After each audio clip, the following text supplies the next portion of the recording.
have been in this series called Why I Am an Adventist, and there have been probably mixed reviews and feelings on this series. Some probably love it, some maybe not so much. Maybe you've been avoiding church the last 5 weeks. You thought last week was the last one. You came, you're like, oh, there's one more. I don't know. But this, I've been saying all along, this is a vital topic to talk about. And I've been saying that, all along, different reasons, post-denominational culture and all these things. But let me just share one more reason why this is a vital topic, and that's because nobody likes to be different. Okay, some people like to be different, and we like to be different in some ways, but there's some ways really people don't like to be different, and I'm no different than you, right? I don't like to be different. We don't like to stand out in certain ways, and that makes it difficult to be an Adventist because Adventists are different. First of all, there's a lot of strange ideas out there floating around about Adventists. And if you are an Adventist, have you ever told that somebody you're an Adventist? They've said things like, oh, you're Mormon, or, oh, yeah, that's right, you're Jehovah's Witness, or are you the people that don't do blood transfusions, or you're the ones who don't celebrate Christmas or birthdays? And you're like, no, that's wrong. It's all wrong. But or there are really strange Adventists out there, which then makes Adventists different because, some of them are different, and you're like, oh, yeah, I know that guy you're talking about. But even if you're not a strange Adventist, the truth is, we're different.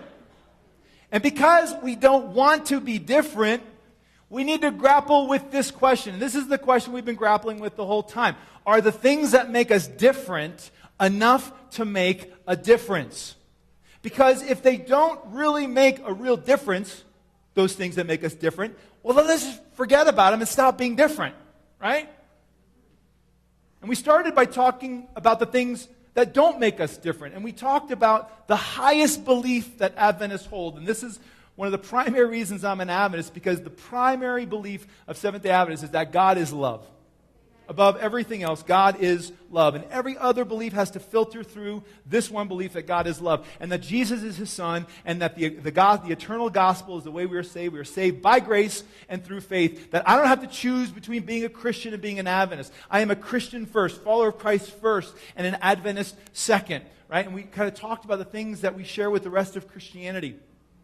But then I began to share some of the things that are different about us that do, for me, make a difference. And these are the other reasons why I'm an Adventist. And we talked about the Sabbath, this amazing gift that God gave us the day after He created us, and how it's largely been lost sight of in the Christian world, but how Adventists are champions of this gift, saying we still need this gift. And we talked about prophecy, our particular view of prophecy, and the fact that Jesus is coming again soon, and this worldview that we have called the Great Controversy that gives us answers to really tough questions like why is there suffering in the world, and why do bad things happen to good people? And we talked about judgment and how we see this three-phase view of judgment, and how judgment isn't trying to keep people out of heaven, how a proper view of judgment is God trying to get people into heaven, and how judgment is really about God putting Himself on trial, about whether He was a worthy judge or not, and whether He is worthy to be worshipped for all eternity. And we talked also last week about the holistic view of the person, how we are mind and body and spirit and completely integrated and interrelated, and how I need to care for all of me because how my body does affects how my spirit does. And so we've talked about all this, and today as we end the series, let me just again acknowledge we have a diverse group at Newday, and I love that. And every week we have people here who just kind of they come with questions and spiritual seekers, not really sure about Jesus or God. And we have people who are lifelong Adventists here, and everybody in between. We have people from other denominations, and we all worship together. And that's the way Newday is designed to be. This is a place where anyone can feel safe and welcome. And if you are here and you are not a part of the Adventist church, and you've been sitting through these presentations, I just want to say thank you. Thank you for bearing with me and just giving me the opportunity to tell you why it's important to me that I'm an Adventist and why Newday is an Adventist church.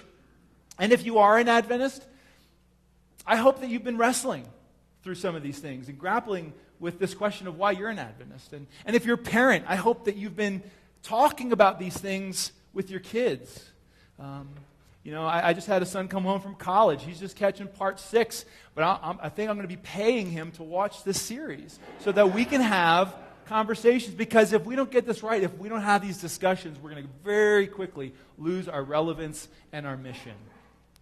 So today we get to our final part of the series.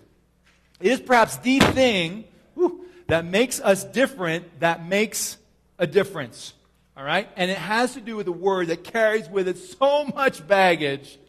I'm going to say it. There's going to be like the air is going to go out of this church in just a minute. But this last topic is the idea of a remnant. Yeah. See, I knew it. I knew it was going to happen. Some people were just hoping I wouldn't go there. I mean, right now, people are sitting in their seats just kind of cringing inside. Did he say that word? Is he really going there? I was hoping he wouldn't go there. And other people are like, yay, I was hoping he would go there. I don't really understand this whole thing. And some people are just wondering, what in the world does this word mean? Remnant. I've never heard it before. Well, remnant, which, by the way, kids, is our kids' word of the day. You count how many times you hear me say the word remnant and take that number out to the foyer after the service, and we'll have something for you. Remnant is a loaded word for Seventh-day Adventists. It carries with it so much baggage. It's a word that if you have been around Adventism for any length of time, carries with it emotion. It is a word that if you would kind of drop it in the midst of a group of Seventh-day Adventists having a conversation, it would like, boom, it's like a hand grenade. Because some people are repelled by the word, and other people gives them a feeling of kind of pride and almost like arrogance. And for some people, it is a feeling really of arrogance. And I think it's because it's a word that has not only been misunderstood, it's a word that's been abused. So for those who may be unfamiliar with the word, a remnant is not a word that we use a lot, so let me just kind of unpack it. It's a word that means simply a remainder of, or a leftover of something that was once larger. And it's a biblical term used almost 100 times in Scripture that speaks of God's people, mostly. That when everyone else has fallen away, God will still have a remnant, a people who stay faithful to Him. And according to Revelation, the book of Revelation, at the end of time, before Jesus comes again, there will be a remnant.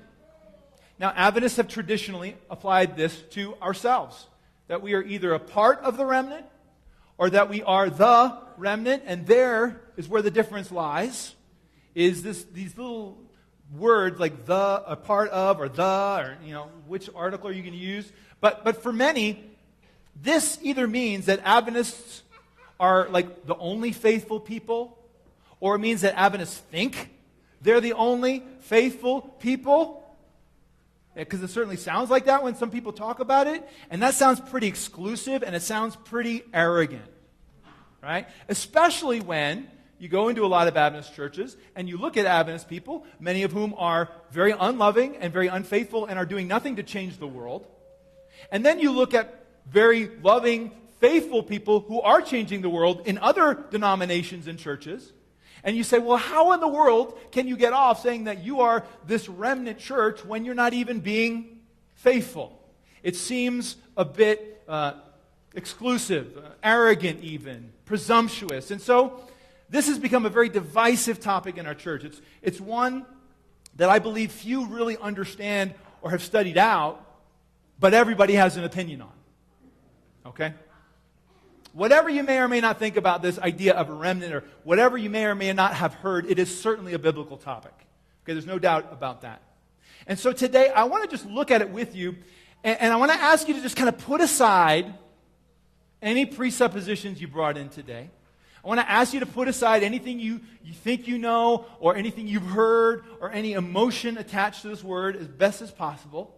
I'm going to ask you to just give me a chance to paint perhaps a different perspective on this biblical topic, one that doesn't lead to arrogance, doesn't lead to offense, but one that leads to faithfulness and leads to mission.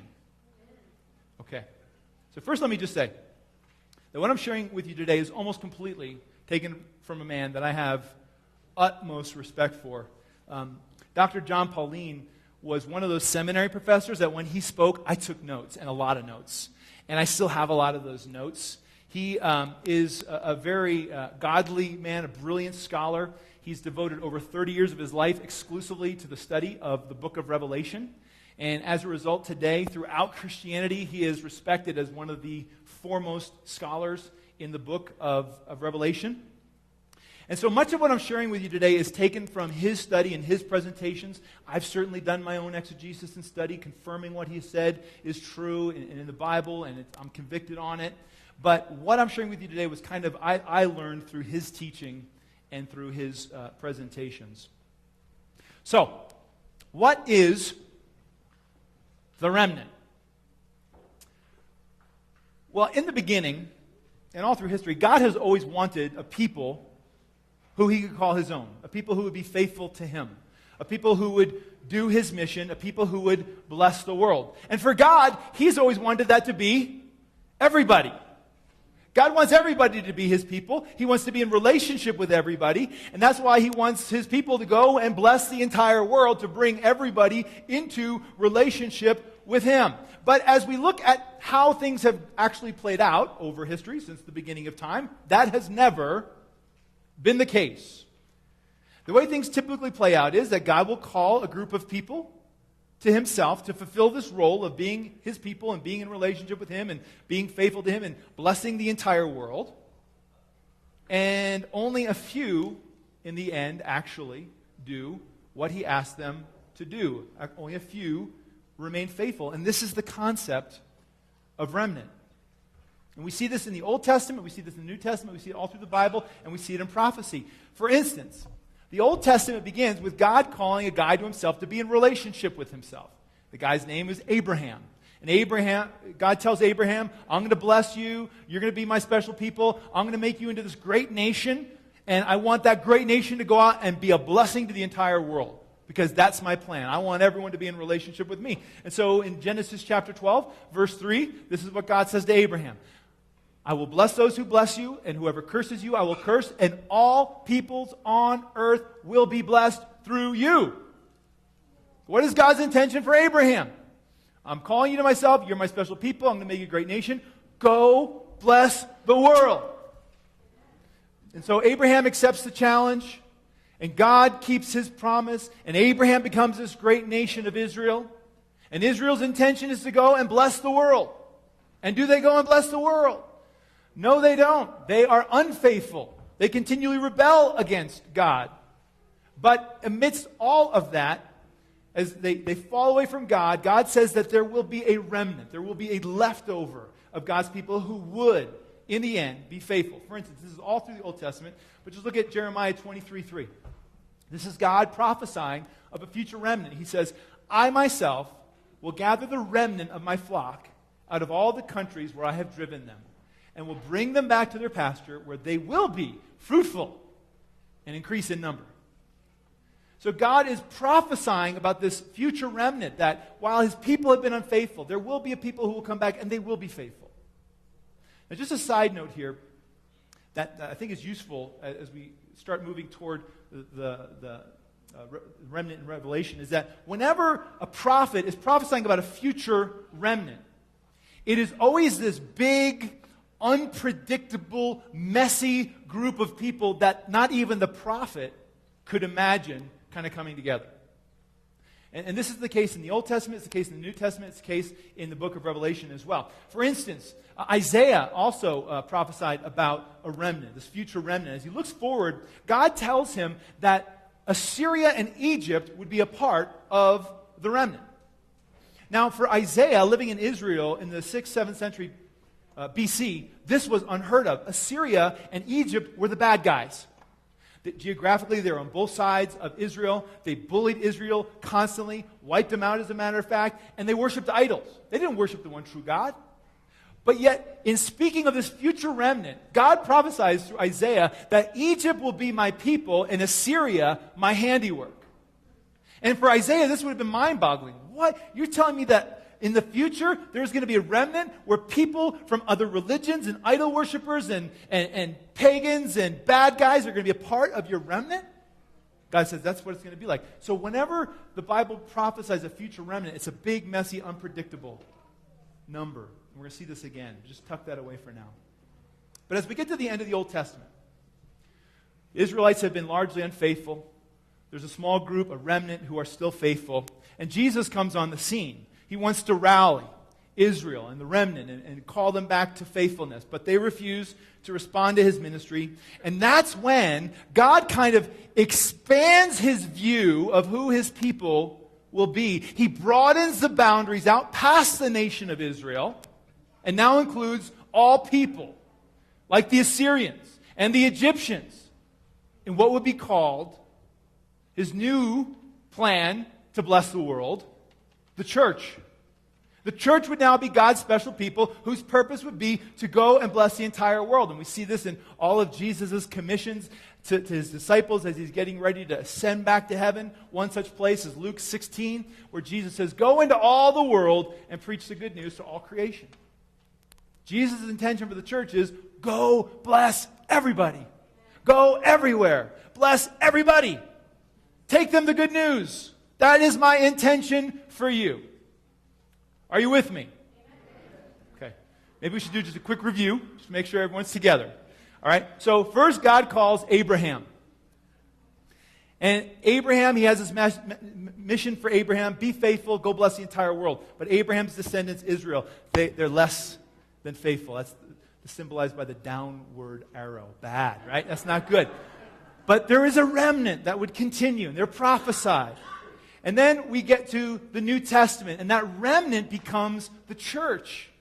The faithful of Israel then become the church and begin to reach out to Gentiles, Assyria and Egypt and others, and begin to call them in and say, now let's go and bless the rest of the world. But what we find is that several centuries after the church got its start, it went the same way as Israel of Old Testament. It entered a downward decline of unfaithfulness. And we entered a 1,000-year period known of as the Dark Ages. So they get another bad down arrow.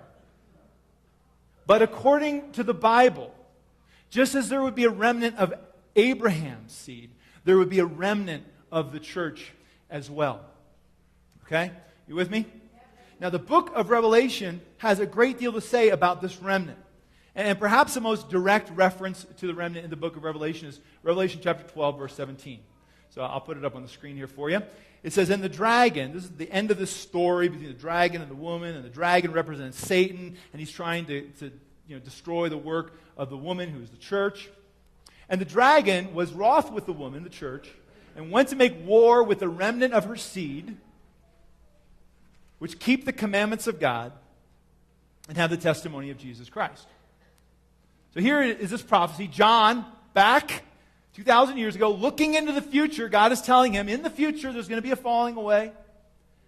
In the future, there will be a remnant. And we see the first two identifying marks of this remnant right here. They keep the commandments of God, and they have the testimony of Jesus. So these are the first two identifying marks of the remnant at the end of time. And the book of Revelation has a lot more to say about the remnant and its message and the identifying marks. We're not going to take the time to pull it all out of Revelation because I don't want to keep you here until 3. But I'd encourage you to study it. If you want to dialogue about this, I'd love to dialogue with you. But these are the first two identifying marks. Revelation has others, and it doesn't always call it the remnant. The remnant is also called like the great multitude. There's other names for the remnant in the book of Revelation, but clearly this end-time group of people doing the mission of God.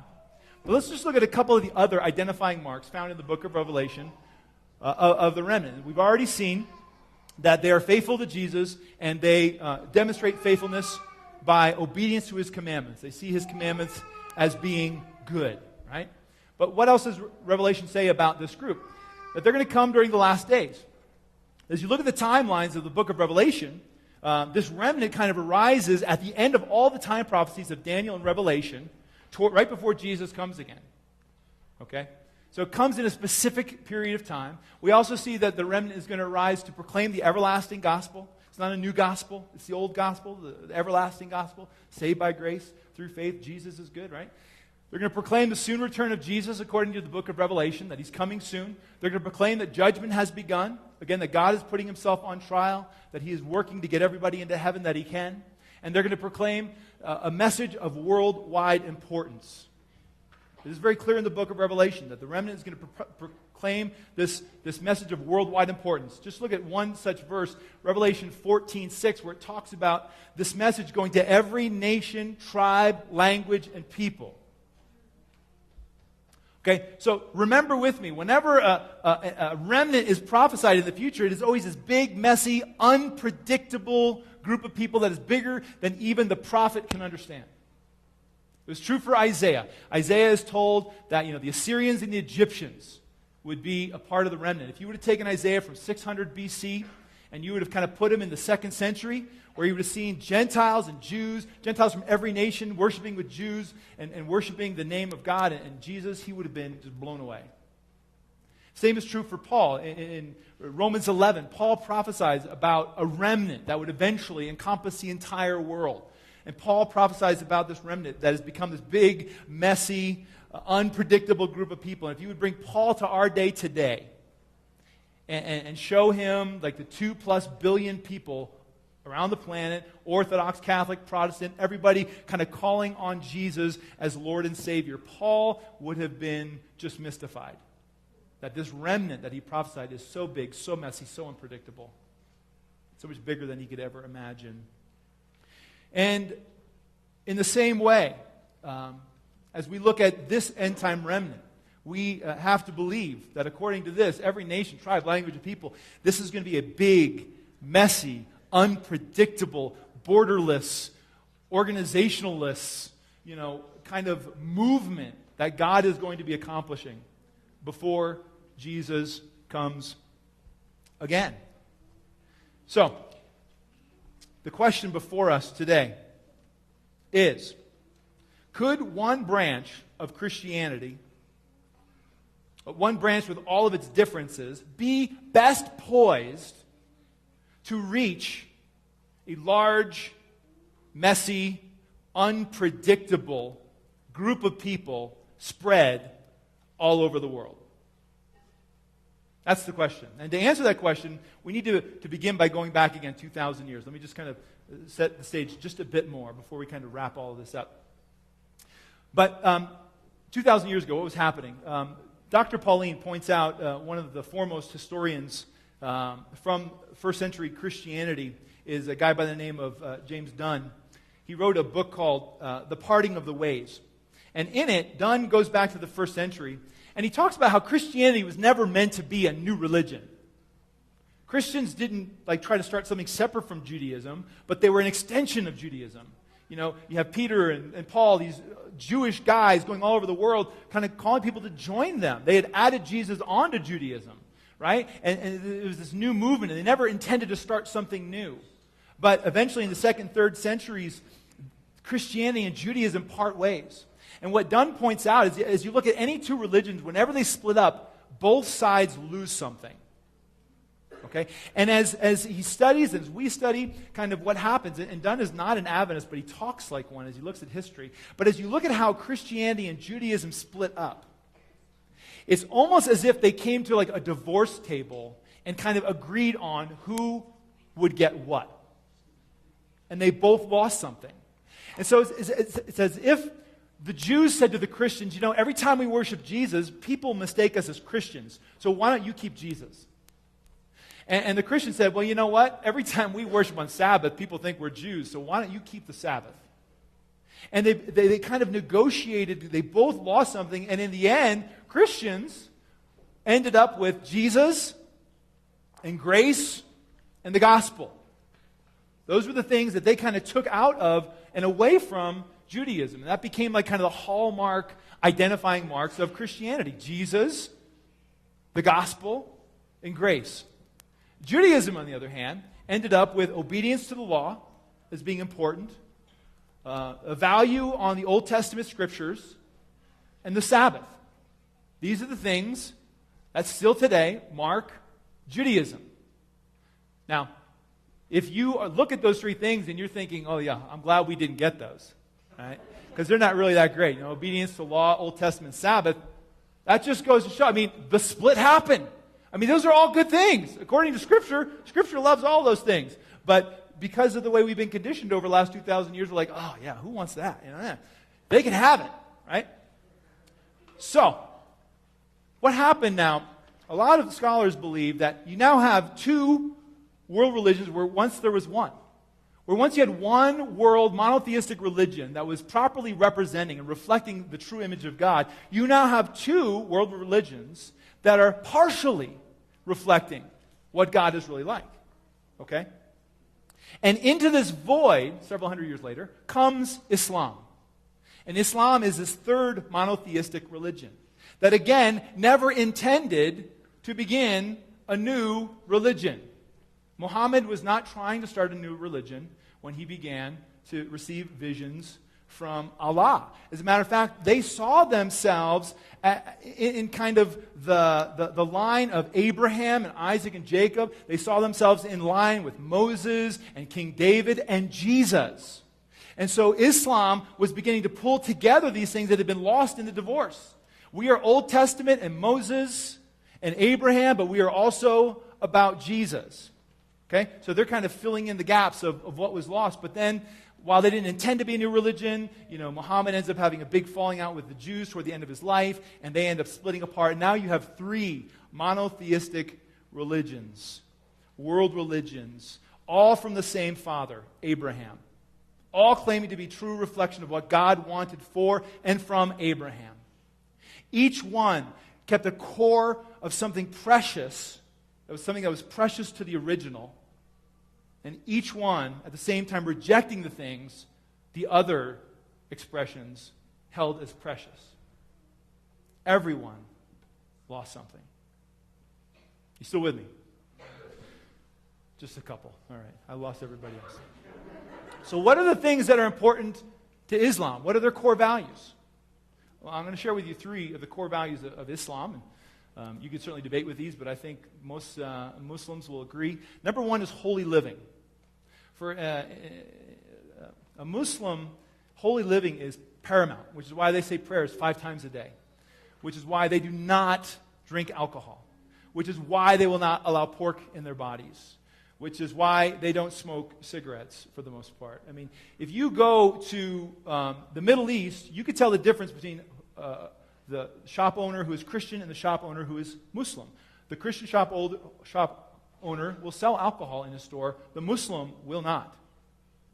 Or if a Muslim wants to prove that he is converting to Christianity, he will drink alcohol and eat pork just to kind of prove to his family, I am no longer one of you.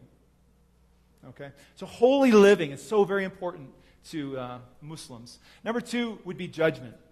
Judgment is so important to the Muslim because it is all about an investigative judgment before the last day, where Allah will weigh out everyone's good deeds and bad deeds and determine who is righteous and who is unrighteous. Different view than we would have of judgment, but it is an investigative judgment that they kind of value as kind of the thing that they're waiting for, and it's a huge part of their focus and attention. And finally, I would say eschatology and end times is one of those key focal points for Muslims, is that the world is coming to an end, God is coming to judge the world, and it's all going to be over.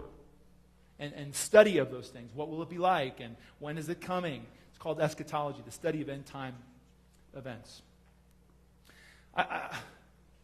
As we look at what every major world religion values most, does it strike anybody else that these are all the reasons I said I was an Adventist? That just like our Christian brothers, and obviously we're going to share everything in common with Christianity because we are a part of Christianity, that we are all about Jesus and about grace and about gospel. At least we should be. We haven't always been, but we better be good at these things and know and live the expression of the gospel. We love the Old Testament, and we value it as highly as the New, and obedience to the law is just an expression of true faith, and the Sabbath is this great gift that God has given us, that we're all about holy living, that we can say to a Muslim, hey, we can eat at the same table together. You don't have to worry about me. I don't eat that either. I don't drink that either. We have this in common, that judgment. We're all about investigative judgment too, but let me tell you my spin on it. It's God putting himself on trial, trying to get as many people into heaven. It's not about your works, it's about his works. And eschatology, I think Seventh-day Adventists are all about eschatology. And so we share all of these things in common with all these other world religions, which gives us the opportunity to say, hey, we can relate to you. We can have dialogue with you. We can talk with you. We share things in common. Now, we're not the only ones who notice this. Islam, and they recognize that Seventh-day Adventists are closer to them than any other religion on the planet. As a matter of fact, just as we have scholars that kind of study different world religions in the Adventist church and the Christian church, Islam, they have scholars too. And there's actually a Seventh-day Adventist scholar in the Islam church, and he's like the specialist in the Seventh-day Adventist church. And according to him, he says that the Seventh-day Adventist church is identified in the Quran. And I'm going to share with you kind of where he comes at this. But this is what he says. This is from the Quran, the book of Surah 3. He says this. He says, not all of them are alike. Speaking of Christians. Of the people of the book, that's the word for a Christian, of the people of the book are a portion that stand for the right. They rehearse the signs of God all night long, and they prostrate themselves in adoration. In other words, they're all about God and devotion, holy living. They believe God and in the last days. They encourage what is right. In other words, they encourage what we encourage. They forbid what is wrong. They forbid what we forbid. And they hasten in good works. They are in the ranks of the righteous. And so, when you meet a Muslim person, just say, hey, what do you think about the judgment? Or, hey, guess what? I don't drink that either. I don't eat that either. We have things in common. It is a great entrance point for dialogue. But are you beginning to see how the things that make us different really do make a difference? Because they give us common ground with every other world religion. And if God is saying that there's going to be a people at the end of time to reach every nation and language and tribe and people, and that the message of Revelation will be the message that needs to be shared, the one that the world most needs to hear, and that is the message that Adventists should be sharing, well, that makes me pretty excited to be an Adventist. But not only do our differences theologically poise us to perfectly reach into this kind of messy thing called the remnant at the end of time, but also we are positioned perfectly geographically. Let me just share this with you. Pauline also points to another historian. His name is Philip Jenkins. And he wrote this book called The Next Christendom. And he's like the foremost contemporary kind of scholar on Christianity. And he talks about the migration of Christianity. How over the last 2,000 years, Christianity has moved. And it started in the Middle East and Palestine. And then it kind of moved over several hundred years to Europe. And then how Christianity kind of migrated to North America. But now there's another migration taking place in Christianity, if you haven't noticed. Kind of Christianity is leaving North America, not leaving completely, but the real center of Christianity is now to the south and to the east, particularly in the developing world. And what is so strange to see is that is where Adventists right now are the most centrally located, in the south and the east, and particularly in the developing countries. So we are the church that is best poised to reach every person, every language, every tribe, every tongue, because we're already there. Why am I an Adventist? I'm an Adventist because what we believe isn't only biblical, but it's true.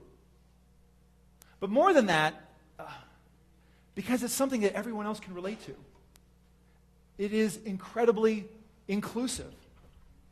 There is something for everyone with any kind of religious leanings. There is something for everyone. Everyone has something in common with us. The things that make us different really do make a difference. So, the question everyone always wants to ask then is, does that mean we're the remnant church? Does that mean that we're the remnant church of Revelation? Or for others, the question is, do Adventists think they're the remnant church of Revelation? And I would answer that question by saying yes and no. Because it's complicated. As we look at Scripture, and there's division within our church itself. There's a lot of different ideas on that. I'll share with you kind of where I land. But in the church itself, there's kind of confusion. And George Knight kind of points it out. In our documents, there's a little confusion. If you look at our baptismal certificate, which is not an expression of our official beliefs, it actually uses a statement that says the Adventist church is the remnant church.